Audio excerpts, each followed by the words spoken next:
ഇതാണ് മദ്രാസ്, ദാസിൻ്റെയും വിജയൻ്റെയും സിനിമയിലെ ദുബായ്. ഒരു പുതിയ സ്ഥലത്ത് എത്തിപ്പെട്ടാൽ അവിടുത്തെ കാഴ്ചകൾ അറിയുവാനും അത് എക്സ്പീരിയൻസ് ചെയ്യാനും വളരെ ഇഷ്ടമാണ് എനിക്ക്. പ്രത്യേകിച്ചും ചെന്നൈ പോലുള്ള സ്ഥലത്ത്.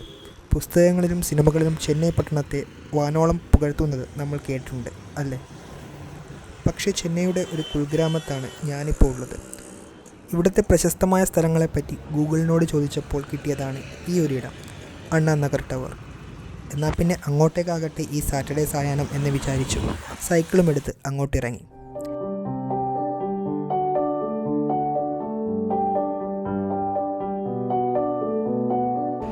പോകുന്ന വഴിയിലെല്ലാം അവിടുത്തെ ചെറിയ ചെറിയ ഉൾവഴികൾ മനഃപ്പാടമാക്കണം എന്ന ലക്ഷ്യവും മനസ്സിലുണ്ടായിരുന്നു.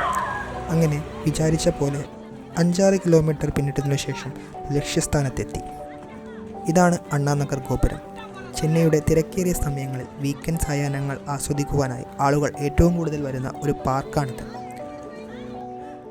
അതെ, ഒരു വിശാലമായ പാർക്ക്. എങ്കിലും ഈ സ്ഥലത്തിന് നമ്മൾ മലയാളികൾക്ക് ഓർത്തുവയ്ക്കാൻ ഇഷ്ടപ്പെടുന്ന മറ്റൊരു രസകരമായ പ്രത്യേകത കൂടിയുണ്ട്. എന്താണെന്നാണോ?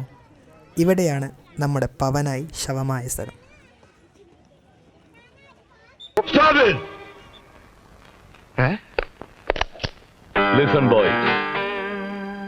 ഇതൊക്കെ വളരെ മാരകമായ ആയുധങ്ങളാണ്. ബഫേഴ്സിന്റെ അൾട്രാ മോഡേൺ മെഷീൻ ഗണ്ണ് മുതൽ നമ്മുടെ നാടൻ മലപ്പുറം കത്തി വരെ ഇതിലുണ്ട്.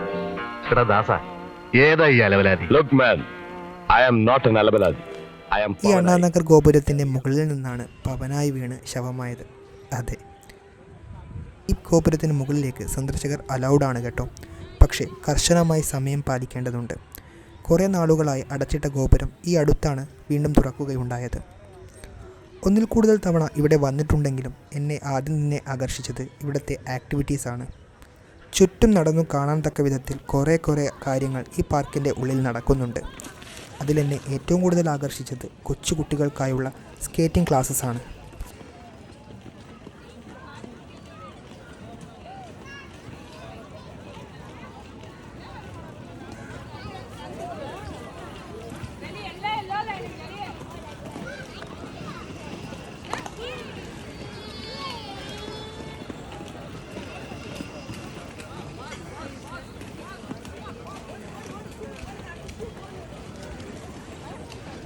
ചെറിയ കുട്ടികൾ ചെറിയ സ്കേറ്റിംഗ് ഷൂ അണിഞ്ഞ് സായാഹ്ന പക്ഷിക്കൂട്ടങ്ങൾ പറന്നകലുന്ന പോലെ ഒരു പ്രത്യേക രീതിയിലാണ് വലയം വയ്ക്കുന്നത്.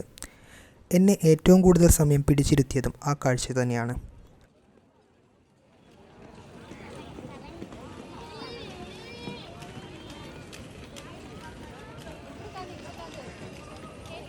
അതോടൊപ്പം ചില ഇടങ്ങളിൽ കുട്ടികൾക്കായി മാർഷൽ ആർട്സ് പ്രാക്ടീസും നടക്കുന്നുണ്ട്.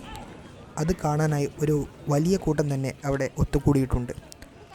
അതിൽ ഏറിയ പങ്കും അവരുടെ രക്ഷിതാക്കളാണെന്ന് തോന്നുന്നു.